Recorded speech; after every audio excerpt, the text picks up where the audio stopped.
আলহামদুলিল্লাহ ওয়াহদা ওয়াসসালাতু ওয়াসসালামু আলা মান লা নাবিয়্যা বা'দা।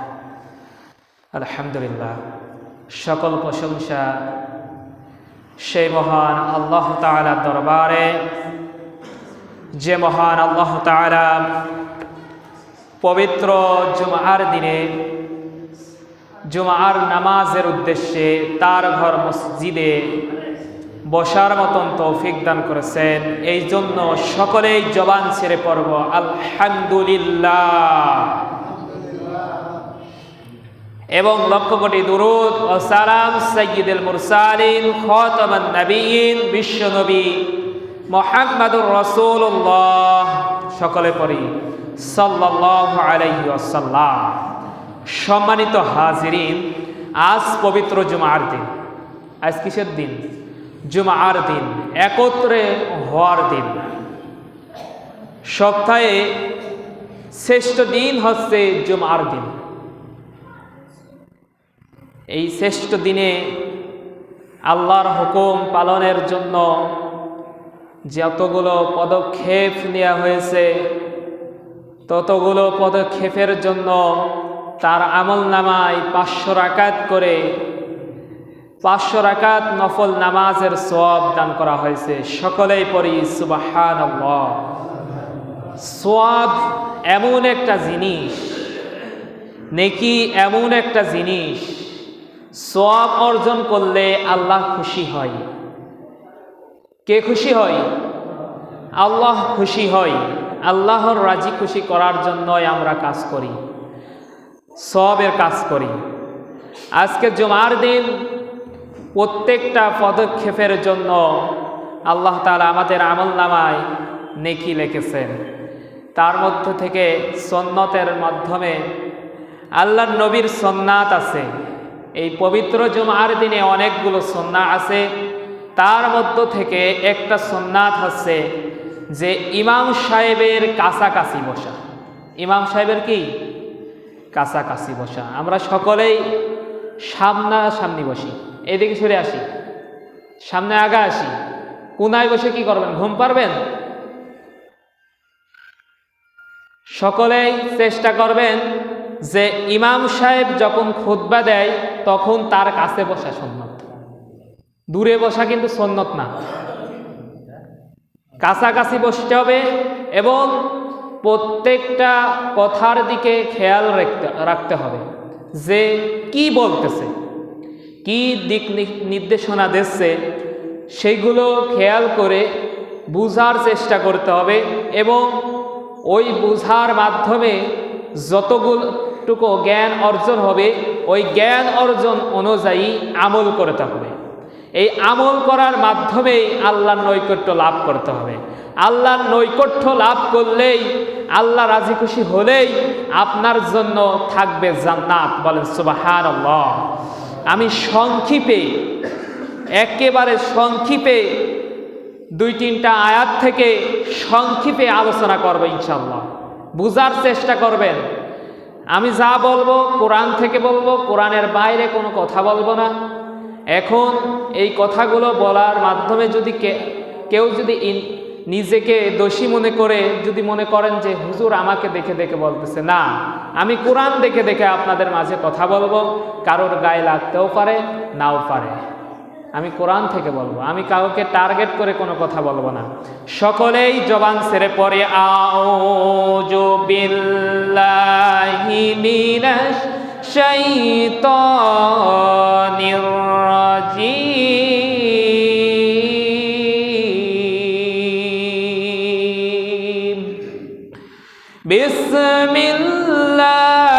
বিসমিল্লাহির রাহমানির রাহিম।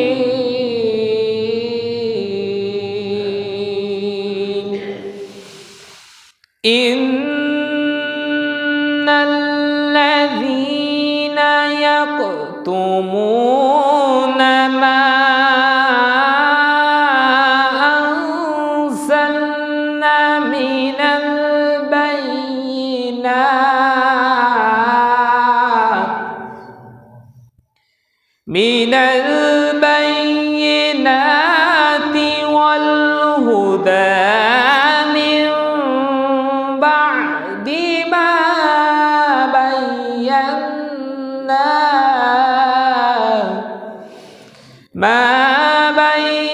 بيناه للناس في الكتاب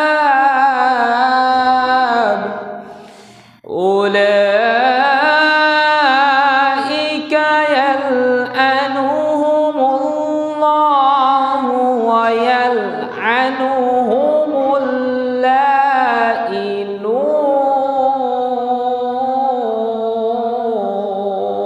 আল্লাহু আকবার। ভালো করে মনোযোগ সহকারে শুনবেন। সূরাতুল বাকারা কি সূরা বলেন? সূরাতুল বাকারা 159 নম্বর আয়াত। কত নম্বর আয়াত? 159 নম্বর আয়াত। আল্লাহ তাআলা বলতেছেন, ইন্নাল্লাযীনা ইয়াকতুমুনা মা আনজালনা, নিশ্চয় আমি যে সুস্পষ্ট নিদর্শন সমূহ ও হিদায়াত অবতীর্ণ করেছি, আনজালনা মিনাল বাইয়িনাতি ওয়াল হুদা মিন বা'দি, নিশ্চয় আমি যে সুস্পষ্ট নিদর্শন সমূহ ও হিদায়াত অবতীর্ণ করেছি, আমি মানুষের জন্য কিতাবে অতি স্পষ্ট বক্ত করার পরেও যারা তা গোপন করে আল্লাহ তাদেরকে অভিশাপ করেন এবং অভিশাপকারীগণও তাদেরকে অভিশাপ করেন। এ হলো সরল অনুবাদ।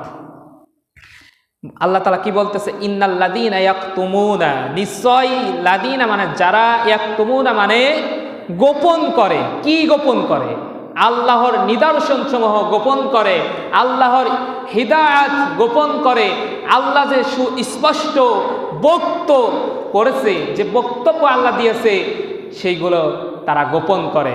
এখন একটা বিষয় খেয়াল করেন, যখন আপনি কোরআন হাদিস শিক্ষা করেন, যখন আপনি কোরআন হাদিস থেকে জ্ঞান অর্জন করেন, তখন কিন্তু এই জামানার ভিতরে, এই জমিনের উপরে, এই পৃথিবীর মধ্যে যত জীব জন্তু পশু পাখি যত প্রাণী আছে তার জন্য কিন্তু দোয়া করতে থাকে।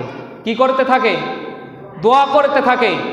এখন একটু ভাবেন, যারা এইগুলো জ্ঞান অর্জন করে তাদের জন্য দোয়া করতে থাকে, আর যারা জ্ঞান অর্জন করার পরে যারা আল্লাহর বক্তব্যকে গোপন করে তাদের জন্য যত প্রাণী আছে তারা অভিশাপ দেয়। কি দেয়? অভিশাপ দেয়। আল্লাহ নিজেই বললেন, আল্লাহ নিজে বলতেছে, উলাইকা ইয়ালআনুহুমুল্লাহু ওয়া ইয়ালআনুহুমুল লাঈনুন, তাদের জন্য অভিশাপ যারা আল্লাহর বক্তকে তারা গোপন করবে, যারা আল্লাহর কথাকে গোপন করবে। আল্লাহর কথা বোঝেন তো? এদের কোরআনের কথা যারা গোপন করবে তাদেরকেই বলতেছে যে যারা অভিশপ্ত তারা পর্যন্তিক তাদের প্রতি লানত করবে। এখন অভিশপ্ত কারা? যারা কাফের তারাই অভিশপ্ত, যারা মুনাফিক তারাই অভিশপ্ত। এক কথায় যারা মুনাফিক এবং এক কথায় যারা জাহান্নামী হবে তারা পর্যন্তিক তাদেরকে অভিশাপ করবে। একটা হকের কথা আমি যদি গোপন করি তাহলে আপনি কিন্তু জানতে পারলেন না। আপনি কি জানতে পারলেন? একটা বিধানের কথা আল্লাহ বলেছে, সেই বিধানের কথা আমি আপনার কাছে বলতে পারলাম না, গোপন করলাম, তাহলে সেই বিধানটা থেকে আপনি ফারাক হয়ে থাকলেন এবং ওই বিধানটা না মানার কারণে আপনি জাহান্নামী হয়ে গেলেন। এখন জাহান্নামী হওয়ার পরে আপনি আমার জন্য অভিশাপ করবেন। কি করবেন? অভিশাপ করবেন, আপনি আমার জন্য লানত করবেন। এই জন্য বলতেছে যারা আল্লাহর কথাকে গোপন করবে, আল্লাহর বিধানকে যারা গোপন করবে, সেই দিন লানতপ্রাপ্ত লোক যারা থাকবে তারা পর্যন্ত তাদের জন্য লানত করবে। বিশাল কথা। একটু ভাবেন, আপনি নামাজ পড়তেছেন, আপনি নামাজের কথা জানেন, কিন্তু আরেকজন নামাজ পড়তেছে না, নামাজের কথা জানে না, তাকে যদি আপনি নামাজের কথা না বলেন তাহলে আপনিও অভিশপ্ত হয়ে যাবেন, তার সাথে আপনিও অভিশপ্ত হয়ে যাবেন। আপনি নিজেও জান্নাতে যেতে পারবেন না। সে যদি জাহান্নামে যায়, আপনার দাওয়াতের কারণে যদি সে জান্নাতে যেত তাহলে আপনি সওয়াব পেতেন, আর যদি আপনি দাওয়াত না দেওয়ার কারণে সে যদি জাহান্নামে যায় তাহলে সে আপনার জন্য অভিশাপ করবে। তারপরের আয়াতে কি বলতেছে ভালো করে শোনেন, ইল্লাল্লাযীনা তাবু ওয়া আসলাহু ওয়া বায়্যানু ফাউলাইকা আতুবু আলাইহিম ওয়া আনা তাওয়াবুর রহিম। বলেন আল্লাহু আকবার। যারা গোপন করত তারা যদি শুধরে নেয় যে আমি গোপন করেছি আর গোপন করব না, মানুষের মাঝে হক কথা বলবো, কোরআনের কথা তুলে ধরবো, কোরআন হাদিস দিয়ে মানুষকে বোঝাবো, আর গোপন করব না, তারা তবে যারা তওবা করেছে গোপন করবে না, তওবা করেছে এবং নিজেদের সংশোধন করেছে, স্পষ্ট বর্ণনা করেছে, আমি তাদের তওবা কবুল করি এবং নিশ্চয় আমি তওবা কবুলকারী পরম দয়ালু। বলেন সুবহানাল্লাহ। যারা গোপন করেছে তারা বুঝতে পারেছে ভুল বুঝতে পারা, নিজে ভুল বুঝতে পেরে আল্লাহর কাছে স্বীকারোক্তি দেয়াকেই তওবা বলে। কি বলে? তওবা। যারা তওবা করবে আল্লাহ তাদের তওবা কবুল করে তাদেরকে ক্ষমা করে দেবে। বলেন সুবহানাল্লাহ। তওবা কবুলকারী। তওবা কাকে বলে? আস্তাগফিরুল্লাহ, আস্তাগফিরুল্লাহ, এগুলোই তওবা না। তওবা কাকে বলে? তওবা হচ্ছে আপনি যদি কোনো অন্যায় করেন, কোনো খারাপি কাজ করেন, আল্লাহর বিধান যদি লঙ্ঘন করেন, সেই স্বীকারোক্তি আল্লাহকে জানাতে হবে যে আমি ভুল করেছি আল্লাহ, আমি এখন থেকে আর ভুল করব না, তুমি আল্লাহ আমার মাফ করে দাও, আমার তওবাকে কবুল করে নাও, তাহলে তার জন্য আল্লাহ কবুল করে নেবে। বলেন সুবহানাল্লাহ। আল্লাহর কাছে তওবা করেন। আপনি নিজে নিজে অনেক আমল করেছেন, মানুষের দাওয়াত দেন নাই, আমল করার দাওয়াত দেন, নামাজ পড়ার দাওয়াত দেন, হাদিস নিজে জানেন এবং মানুষের কাছে প্রচার করেন, এটাই আপনার জন্য সেই দিন শাফাআতের কারণ হয়ে দাঁড়াবে। বলেন সুবহানাল্লাহ। তার পরের আয়াতে কি বলতেছে? দুইটা আয়াত শেষ করলাম, আর দুইটা আয়াত শেষ করে আমি আলোচনা শেষ করব ইনশাআল্লাহ। তারপরে আয়াতে বলতেছে ইন্নাল্লাযীনা কাফারু ওয়া মাতু ওয়া হুম কুফফারুন উলাইকা আলাইহিম লা'নাতুল্লাহি ওয়াল মালায়েকাতি ওয়ান নাসি আজমাইন। ভালো করে মনোযোগ সহকারে শোনেন। আল্লাহ তাআলা বলতেছে ইল্লাল্লাযীনা তাবু ইন্নাল্লাযীনা কাফারু ওয়া মাতু ওয়া হুম কুফফারুন উলাইকা আলাইহিম লা'নাতুল্লাহি ওয়াল মালায়েকাতি ওয়ান নাসি আজমাইন। বলতেছে নিশ্চয় যারা কুফরি করেছে, নিশ্চয় যারা কুফরি করেছে, নিশ্চয় যারা অস্বীকার করেছে, আল্লাহর বিধান মানে নাই, লঙ্ঘন করেছে, বলতেছে নিশ্চয় যারা কুফরি করেছে এবং কাফের অবস্থায় মৃত্যুবরণ করেছে, তাদের প্রতি আল্লাহর লানত, তাদের প্রতি আল্লাহর লানত। কার লানত? আল্লাহর লানত। এবং আল্লাহর ফেরেশতা, যত ফেরেশতা আছে তাদের লানত, ফেরেশতা পর্যন্ত তাদেরকে লানত করবে এবং সকল মানুষ তাদেরকে লানত করবে। ভালো করে মনোযোগ সহকারে শোনেন। আল্লাহ বলতেছে ইন্নাল্লাযীনা কাফারু, নিশ্চয় যারা কাফারু, কাফারু শব্দের অর্থ হচ্ছে কুফরি, কুফরি করা, অবিশ্বাস করা, আল্লাহর বিধানকে লঙ্ঘন করাকেই কুফরি বলা হয়। এই যে জুম্মার আজান হয়েছে, নামাজের হুকুম হয়েছে, এখন যারা নামাজ পড়তে আসতেছে না তারা কি করতেছে? আল্লাহর বিধান লঙ্ঘন করতেছে, আল্লাহর বিধানের বিপক্ষে চলতেছে, আল্লাহর হুকুম মানতেছে না, তারা কি করলো? আল্লাহর সাথে কুফরি করলো। তারা কি করলো? কুফরি করলো, আল্লাহর বিধান মানলো না, আল্লাহর কোরআন মানলো না, আল্লাহর হাদিস মানলো না, তারা কি করলো? কুফরি করলো। কোরআনের যদি একটা আয়াতও যদি অবিশ্বাস করে সে কাফের। সে কি বলেন? কাফের।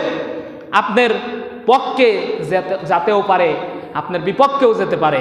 এখন একটা বিষয় খেয়াল করেন, এই আয়াতের ভিতর বলতেছে ইন্নাল্লাযীনা, ইন্না মানে নিশ্চয়, লাযীনা মানে যারা, কাফারু মানে কুফরি করেছে, কাফারু মানে কুফরি করেছে, ওয়ামাতু এবং মৃত্যুবরণ করেছে, অহুম কুফফারুন কাফের অবস্থায় মৃত্যুবরণ করেছে। কি অবস্থায়? কাফের অবস্থায় মৃত্যুবরণ করেছে। তাদের জন্য আল্লাহ তাআলা বলতেছে কাফের অবস্থায় যারা মৃত্যুবরণ করবে, উলাইকা আলাইহিম লানাতুল্লাহি, উলাইকা আলাইহিম লানাতুল্লাহি, তাদের জন্য লানত। তাদের জন্য কি? লানত। কার লানত? আল্লাহ বলতেছেন তাদের জন্য লানত হলো লানাতুল্লাহি, আল্লাহর লানত। কার লানত? আল্লাহর লানত। আল্লাহকে বলেন? আল্লাহ, যে আল্লাহ আপনাকে সৃষ্টি করেছে, যে আল্লাহ এই জমিনকে সৃষ্টি করেছে, যে আল্লাহ এই আসমানকে সৃষ্টি করেছে, যে আল্লাহ কুলকানায় সৃষ্টি করেছে, যে আল্লাহ জান্নাত সৃষ্টি করেছে, যে আল্লাহ জাহান্নাম সৃষ্টি করেছে, একটু মনোযোগ দিয়ে শোনেন, ওই আল্লাহ পর্যন্ত তার লানত দেবে। তার কি করবে? লানত দেবে। এবং আল্লাহর ফেরেশতা পর্যন্ত তাদের লানত দেবে। এবং ক্ষুদ্র ক্ষুদ্র মানুষ, একেবারে ক্ষুদ্র, একেবারে তার কোনো শক্তি নাই, সে পর্যন্ত লানত দেবে তাকে। যারা কুফরি করবে এবং কুফরি অবস্থায় কাফের অবস্থায় মারা যাবে। এখন আল্লাহর বিধান যদি না মানি তাহলে কি করা হলো বলেন তো? সকলেই বলেন, কি করা হলো? কুফরি করা হলো। বুঝতেছেন? আলোচনা বোঝা যাচ্ছে? বলতেছি ইন্নাল্লাযীনা কাফারু, ইন্নাল্লাযীনা কাফারু, নিশ্চয় যারা কুফরি করে, মাতু, বলতেছে ইন্নাল্লাযীনা কাফারু ওয়া মাতু ওয়া হুম কুফফারুন, এবং মৃত্যুবরণ করেছে, এবং মৃত্যুবরণ করেছে কাফের অবস্থায়। এখন আপনাদের কাছে প্রশ্ন করি, কাফেররা কি নামাজ পড়ে? বলেন। কাফেররা কি যাকাত দেয়? কাফেররা কি রোজা রাখে? কাফেররা কি কোরআনের কথা শোনে? কাফেররা কি করে? সব বিধান লঙ্ঘন করে। এখন একটা প্রশ্ন আমি ছুড়ে দেব, কাফেররা কি নামাজ পড়ে? বলেন, জোরে বলেন। ভয় করে, জোরে বলেন। কাফেররা কি নামাজ পড়ে? এখন যারা আল্লাহর বিধান মানতেছে না তারা কি? বলেন। ফতোয়া দিয়েছে কে? আপনারা।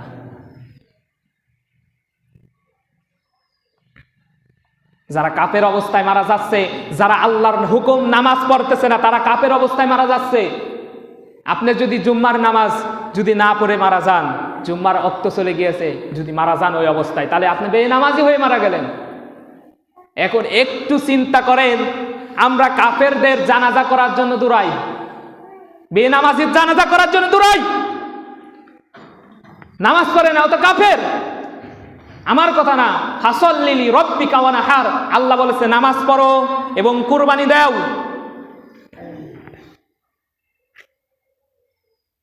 আবার আমরা স্বীকারোক্তি দিচ্ছি বিসমিল্লাহি আলা মিল্লাতি রাসূলিল্লাহ, বিসমিল্লাহি আলা মিল্লাতি রাসূলিল্লাহ। দুনিয়ার বুকে রসুলের মিল্লাতকে তারা দেখতে পারে নাই, আর আমরা মৃত্যুর সময়, মাটি দেওয়ার সময়, তাকে লাবানোর সময় আমরা বিসমিল্লাহি মিল্লাতি রাসূলিল্লাহ কাছে আসতেছি। আমরাও ধোঁকাবাজি করতেছি, আমরাও মুনাফিকি করতেছি। সে নামাজের মিল্লাতের উপর ছিল না, রসুলের মিল্লাতের উপর ছিল না, আমরা তাদেরকে মিল্লাতের উপর রেখে দিয়ে আসতেছি। আমরাও মুনাফিকি করতেছি, মিথ্যা কথা বলতেছি। এখন সাবধান হয়ে যান। যারা নামাজ পড়ে তারা মুমিন, তারা কি? বলেন, জোরে বলেন। যারা নামাজ পড়ে তারা কি? মুমিন। আর যারা নামাজ পড়ে না তারা কি? কাফের। তারা আল্লাহর বিধান লঙ্ঘন করেছে। এখন কাফের জানাজা পড়তে যান, আপনাকে যদি বলা হয় যে হিন্দু মানুষের জানাজা হবে, আপনি যাবেন? কথা বলেন, যাবেন? এখন যদি বলা হয় যে একজন খ্রিস্টানের জানাজা পড়া হবে, আপনি কি যাবেন? এখন যদি বলা হয় একজন মুসলমান মুমিন বান্দার জানাজা পড়া হবে, যাবেন কিনা? তখন যাবেন কিনা বলেন? যাবেন। এখন নামাজ না পড়ে যদি মুসলমান হওয়া যায়, তাহলে নামাজ না পড়ে থাকেন, কোনো সমস্যা নাই। নামাজ যদি না পড়ে যদি আপনি মুসলমান হয়ে থাকতে পারেন, তাহলে থাকেন, কোনো সমস্যা নাই। একটা জিনিস খেয়াল করেন, আল্লাহর দয়া কি কম না বেশি? বলেন, আল্লাহর দয়া কম না বেশি? বলেন। আল্লাহ তাআলা 100 ভাগের 1 ভাগও এই দুনিয়ায় দয়া দেয় নাই, মায়া দেয় নাই। সেই 1 ভাগ মায়া নিয়ে আমরা আজ কত কি করি। কেউ যদি মারা যায় ছটফট ছটফট করি, কান্নাকাটি করি, কত কিছু করি 1 ভাগ মায়ার জন্য, তাই না? আর আল্লাহর মায়া কি কম? কথা বলবেন, আল্লাহর মায়া কি কম? 99% আল্লাহর মায়া রয়েছে, 99 ভাগ আল্লাহর মায়া রয়েছে, দয়া রয়েছে। আল্লাহ কি চাই যে আমার দয়া থাকতে আমার এই বান্দাদেরকে আমি আমার এই বান্দাদেরকে আমি জান্নাতে নিয়ে যাব। কি চাই? আল্লাহ চাই যে আমার দয়া 99 ভাগ, আমি চাই আমার এই সব বান্দাদের আমি জান্নাতে নিয়ে যেতে। এই সব বান্দারা আমি চাই, আশা করি যে এরা জান্নাতে যাক। এখন আল্লাহ যদি সেই জায়গায় লানত দেয়, তাহলে বলেন আল্লাহর দয়া থাকার পরেও লানত দিচ্ছে কিসের জন্য? সে কুফরি করেছে, আল্লাহর বিধান লঙ্ঘন করেছে, এই কারণে তাকে আল্লাহ লানত দিচ্ছে। আল্লাহ পর্যন্ত লানত দেয় আর আমরা তার গুণগান গাই। কথা বলেন ঠিক কিনা? আল্লাহ পর্যন্ত লানত দিচ্ছে, আর আপনি তার গুণগান করছেন। আপনি বলতেছেন সে ভালো ছিল। কিসের ভালো ছিল? সে তো নামাজ পড়ে নাই, সে তো যাকাত দেয় নাই, সে তো রোজা রাখে নাই, আল্লাহর কোরআনের কথা সে বাধা দিয়েছে। সে কিসের কাফের না? সে আল্লাহ নিজেই বলতেছে, ইউরিদুনা লিইউতফিউ নূরাল্লাহি বিআফওয়াহিহিম আল্লাহু মুতিম্মু নূরিহি ওয়ালাউ কারিহাল কাফিরুন। কাফেররা কোরআনের আলোকে নিভাইতে চায়, কোরআনের বিরোধিতা করতেছে। তাদেরকে আমরা আজ তারা মারা গেলে তাদের জানাজা পড়তেছি, আজ যারা কোরআনের কথা বলে তাদের উপর আমরা হামলা করতেছি, তাদেরকে বাধা দিচ্ছি, আর আমরা তাদের জানাজা যাই। খবরদার, যারা হুজুরদের বাধা দিয়েছে, যারা আলেমদেরকে বাধা দিয়েছে, তাদের জানাজায় যাওয়া যাবে না, যাবে না। কথা বলেন ঠিক কিনা? যারা জুলুম করেছে, নির্যাতন চালাইছে, তাদেরকে যদি আপনি প্রশংসা করেন, তাহলে আপনিও জালেমের কাতারে চলে যাবেন। খবরদার, জালেমের কখনো সম্মান দেবেন না। জালেম সম্মান পেত না। এখন আমরা দেখা যায় যে সমাজের ভিতরে যারা জুলুম করেছে, সমাজের ভিতরে যারা অন্যায় করেছে, তাদেরকে আমরা আজ সম্মান দিচ্ছি। খবরদার, আপনি যদি মুমিন হয়ে থাকেন, খবরদার তাকে সম্মান করবেন না। কারণ সে জুলুম করেছে, সে অত্যাচার করেছে, তাকে কখনো সম্মান দেবেন না। কারণ তারা জালেম, আর জালেমদের জন্য কি? জাহান্নাম। তাদের জন্য কি বলেন? জাহান্নাম। এখন আপনার কাছে প্রশ্ন, মুসলমান কারা বলেন তো? কোরআন হাদিস মানে যারা, তারা কি মুসলমান না? কোরআন হাদিস মানে যারা, তারা কি ইমানদার না? আর না, কোরআন হাদিস মানবো না, তাহলে কি ইমানদার থাকা যাবে? বলেন। ইমান আনার কথা, ইমান যখন আনতেছেন আপনি, ইমান যখন আনেন, তখন কি বলেন না অকুতুবিহি? যারা ইমানদার তারা বলে আমানতু বিল্লাহ, আমি আল্লাহর উপর ইমান আনলাম, অকুতুবিহি, এবং কিতাব সময়ের উপর ইমান আনলাম, ও মালাইকাতিহি অকুতুবিহি, আমরা এরকম স্বীকারোক্তি দিয়েছি। এখন স্বীকারোক্তি দেওয়ার পরে যদি আমরা আল্লাহর ওয়াদা, আমরা স্বীকারোক্তি দেওয়ার পরে আমরা মানতে চাই না। এখন আপনার কাছে প্রশ্ন করলে, আপনার কাছে যদি প্রশ্ন করা যায়, আপনি কি মুসলমান? হ্যাঁ আমি মুসলমান। আল্লাহর কি মানেন? হ্যাঁ আমি মানি। আখিরাতকে বিশ্বাস করেন? হ্যাঁ আমি বিশ্বাস করি। আমি কিয়ামত দিবসকেও বিশ্বাস করি। কিন্তু সে এক ওয়াক্ত নামাজও পড়ে না, তাহলে সে বিশ্বাস করলো কিভাবে? সে অন্তর দিয়ে বিশ্বাস করতে চায় না। আর একবার ভালো করে বলেই, আল্লাহ পর্যন্ত লানত দিচ্ছে। আল্লাহর মায়া দয়া 99 ভাগ আল্লাহ পর্যন্ত লানত দিচ্ছে ওই কাফেরদের জন্য। আর আপনি তার গুণগান গাচ্ছেন, এবং আল্লাহর ফেরেশতা পর্যন্ত তারা লানত দিচ্ছে, এবং সকল মানুষ তাদের প্রতি লানত দিচ্ছে। আর আপনারা তাদের পিছনে ঘুরতেছেন, ওই জালেমদের পিছনে ঘুরতেছেন, কাফেরদের পিছনে ঘুরতেছেন। খবরদার, খবরদার, আপনি যখন মারা যাবেন, আপনার কবরে যখন লাবানো হবে, তখন বলা হয় বিসমিল্লাহি আলা মিল্লাতি রাসূলিল্লাহ। এখন আমি দোয়া পড়ে দিয়ে আসলাম, আপনি চলেন নাই, আপনি মিল্লাতকে অনুসরণ করেন নাই, রসুলকে অনুসরণ করেন নাই। রসুল সাল্লাল্লাহু আলাইহি সাল্লাম যেভাবে চলতে বলেছে আপনি সেইভাবে চলতেছেন না, রসুলের সুন্নাহকে অবমাননা করতেছেন, রসুলের সুন্নাহ আঁকড়ে ধরতেছেন না। আর আমরা আপনাকে রেখে দিয়ে আসলাম কবরের ভিতরে বিসমিল্লাহি আলা মিল্লাতি রাসূলিল্লাহ, রসুলের মিল্লাতে আমি আপনাকে রেখে গেলাম, তোমাকে রেখে গেলাম। এখন বলেন, রসুলের মিল্লাতে রাখার পরে কি, রসুলের মিল্লাতের এই রাখার কারণে কি তাকে কি মাফ করে দেওয়া হবে? বলেন, বলেন, মাফ করে দেওয়া হবে? আপনাকে যদি রসুলের মিল্লাতে যদি রেখে দিয়ে চলে আসি, তাহলে কি আপনাকে আল্লাহ মাফ করে দেবে? মাফ করবে না। আপনি যত সময় রসুলের মিল্লাত মানতে পারবেন না, দুনিয়ায় বেঁচে থাকা অবস্থায় রসুলের মিল্লাত মানেন নাই, দুনিয়ায় বেঁচে থাকা অবস্থায় রসুলের সুন্নত মানেন নাই, দুনিয়ায় বেঁচে থাকা অবস্থায় রসুলের হাদিস মানেন নাই, কোরআন মানেন নাই, আর আপনাকে বিসমিল্লাহি আলা মিল্লাতি রাসূলুল্লাহকে মাটি দিয়ে চলে আসবো, আর এই দোয়া পড়ার কারণে আপনাকে মাফ করে দেয়া হবে না, হবে না, হবে না। মুনাফিকদের সর্দার আব্দুল্লাহ বিন উবাই যখন মারা গিয়েছিলেন, তখন আব্দুল্লাহ বিন উবাইয়ের ছেলে এসে রাসূলুল্লাহ সাল্লাল্লাহু আলাইহি সাল্লামের কাছে বলতেছে যে, হে আল্লাহর নবী, হে আল্লাহর রাসূল, আপনার জামা মুবারক দিয়ে আমার পিতা ওসিয়ত করে গিয়েছে যে আপনার জামা মুবারক দিয়ে তার কাফন করা হবে, এবং ওসিয়ত করে গিয়েছে আমার পিতা, আপনি যেন আমার পিতার জন্য দোয়া করেন। এখন আল্লাহর নবী দোয়া করতেছে, কি করতেছে বলেন?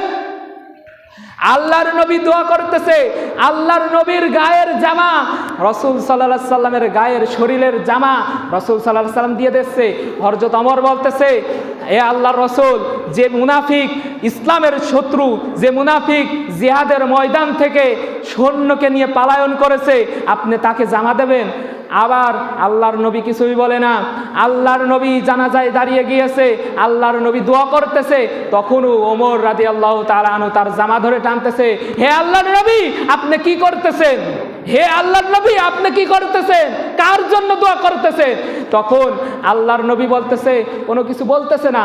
তখন আল্লাহ কোরআন নাজিল করে বলতেছে, কোরআন অবতীর্ণ করে বলতেছে যে, হে আল্লাহর নবী, হে আল্লাহর নবী, আপনি যদি এর জন্য ৭০ বারও যদি দোয়া করেন, এই দোয়া কবুল হবে না, হবে না, হবে না। বোঝা গেছে কথা? মুনাফিকের জন্য যদি আপনি সারা জীবন যদি দোয়া করেন, এই দোয়া কবুল হবে না। আল্লাহর নবীকে আল্লাহ বলতেছে ৭০ বার যদি দোয়া করেন, এই দোয়া কবুল হবে না। আল্লাহর নবী মনে মনে ভাবলেন যে আমি ৭১ বার করব। তখন আল্লাহ তাআলা বললেন, না না আল্লাহর নবী, তুমি যতবারই দোয়া করো না কেন, এই দোয়া কবুল হবে না। আমি বলতে চাই যে যারা মুনাফিক আছে তাদের জানাজা পড়েন, যাই করেন, দোয়া করেন, যত কিছুই করেন, কোনোটাই কাজে লাগবে না, লাগবে না। বোঝা গেছে আলোচনা? এখন দেখেন তো আপনার ভিতরে মুনাফিকে আছে কি নাই, আপনার ভিতরে নিফাকি আছে কি নাই, দেখেন তো আপনার ভিতরে কুফরি কালাম আছে কি নাই, আল্লাহর বিধান লঙ্ঘন আছে কি নাই। আপনি একটু চিন্তা ভাবনা করে দেখেন আপনার ভিতরে কত কিছুই আছে, আল্লাহর বিধান মানেন না আপনি। যদি মুসলমান থাকতে চান, তাহলে আমি বলতেছি, মুসলমান যদি থাকতে চান, আল্লাহর বিধান ৫ ওয়াক্ত নামাজ আপাতত পড়া শুরু করেন। আল্লাহর বিধান ৫ ওয়াক্ত নামাজ পড়া শুরু করেন, আস্তে আস্তে জ্ঞান অর্জন করতে শুরু করেন। একবারে আপনাকে বলতেছি না যে সব কিছু মানতে হবে, আগে জ্ঞান অর্জন করবেন, তারপরেই তো মানবেন। জ্ঞান নাই, মূর্খ মানুষ। যাই হোক, যে ৩টা আয়াত থেকে আমি কথা বললাম, আল্লাহ তাআলা আমাকে এবং আপনাদেরকে মানার তৌফিক দান করুক। সকলে বলে আল্লাহুম্মা আমিন। আল্লাহ তাআলা আমাদেরকে ঈমানদার অবস্থায় মৃত্যুবরণ করার তৌফিক দান করুক। সকলে বলে আল্লাহুম্মা আমিন। আল্লাহ তাআলা আমাদেরকে মুসলমান অবস্থায় মৃত্যুবরণ করার তৌফিক দান করুক। সকলেই জবান ছেড়ে পড়ি আল্লাহুম্মা আমিন। তাহলে পরে এবার আপনার কাছে প্রশ্ন, আপনাদের কাছে প্রশ্ন, নামাজ পড়লে কি হওয়া যায়? নামাজ পড়লে মুসলমান হওয়া যায়? নামাজ পড়লে কি হওয়া যায়? জোরে বলেন। নামাজ পড়লে কি হওয়া যায়? মুসলমান হওয়া যায়। আর নামাজ না পড়লে কি হয়? কাফের হয়ে যায়। এখন একটু চিন্তা ভাবনা করে দেখেন, এই জায়গা থেকে তওবা করেন।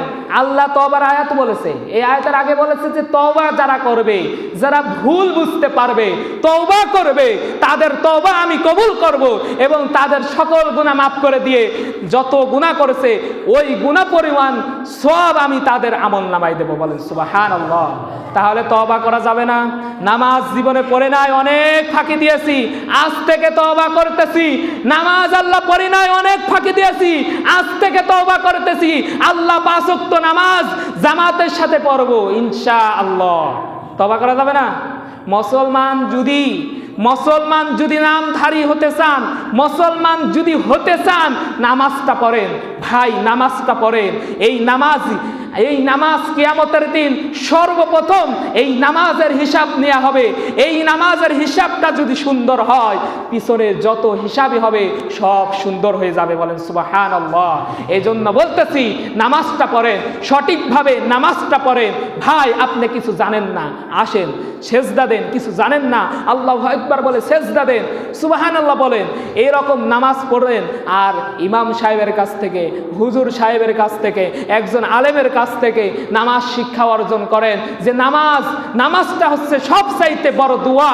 এই দোয়া যদি আমরা ছেড়ে দিই, তাহলে আমরা দেখেন নামাজটা পড়লে শরীরটা সঠিক থাকে, নামাজটা পড়লে শরীরটা ঠিক থাকে, নামাজটা পড়লে ডায়াবেটিস রোগ থেকেও বাঁচা যায়। কি থেকে? ডায়াবেটিস রোগ থেকেও বাঁচা যায়। এই জন্য বলতেছি, নামাজে সায়েন্টিস্ট বিজ্ঞানী যত গবেষণা করেছেন, এই নামাজটা সব চাইতে উত্তম ব্যায়াম। বলেন সুবহানাল্লাহ। এই নামাজটা পড়বেন যারা সেজদা দেয় বেশি বেশি, তাদের মাথার ব্রেনটা থাকে সুস্থ। বলেন সুবহানাল্লাহ। এবং আমি যে কথাগুলো বললাম কোরআন হাদিস থেকেই বললাম, আল্লাহ তাআলা আমাদের আমল করার তৌফিক দান করুক। সকলে বলে আল্লাহুম্মা আমিন। ওয়া আখিরি দাওয়ানা আনিল হামদুলিল্লাহি রাব্বিল আলামিন। যারা কাবিল আজম